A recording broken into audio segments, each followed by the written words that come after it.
عنوان: سایہ، شہزادی، جادوگر اور عامل کی ہولناک کہانی۔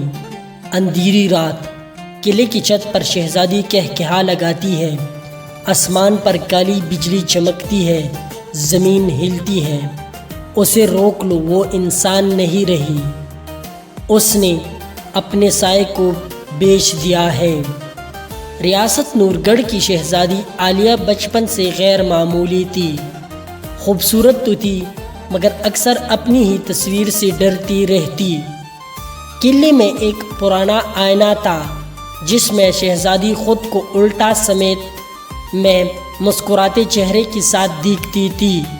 وقت کے ساتھ وہ آئینہ اور پھر سارا قلعہ اس کی آنکھوں میں بدشگونی بن گئی۔ شہزادی کو نیند نہیں آتی تھی، اسے رات کو سرگوشیاں سنائی دیتی تھی۔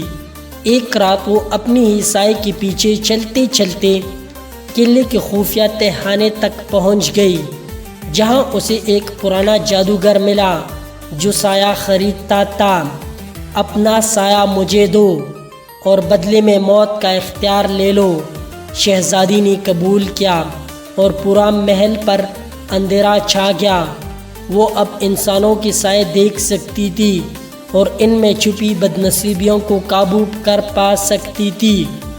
شاہی خاندان پر اموات شروع ہوئی، بادشاہ مر گیا، وزیر پاگل ہو گئے، درباری اندھے ہو گئے۔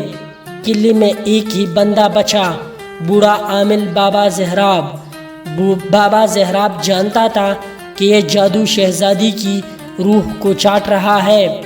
اس نے آخری بار شہزادی سے کہا، تمہارا سایہ تم سے الگ ہو چکا ہے، اب تم صرف ایک چلتا پھرتا جادو ہو۔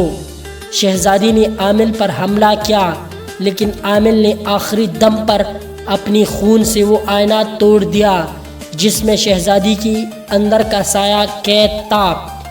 ایک زوردار چیخ ہوئی، پوری ریاست پر اندھیرا چھا گیا۔ شہزادی غائب، جادوگر پتھر اور عامل بے جان۔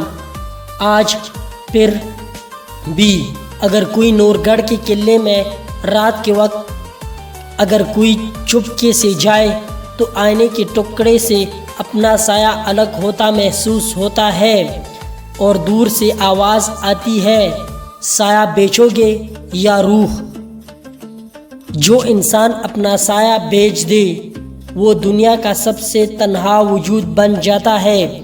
جادو ہمیشہ قیمت مانگتا ہے اور وہ قیمت اکثر تمہاری اصل ہوتی ہے۔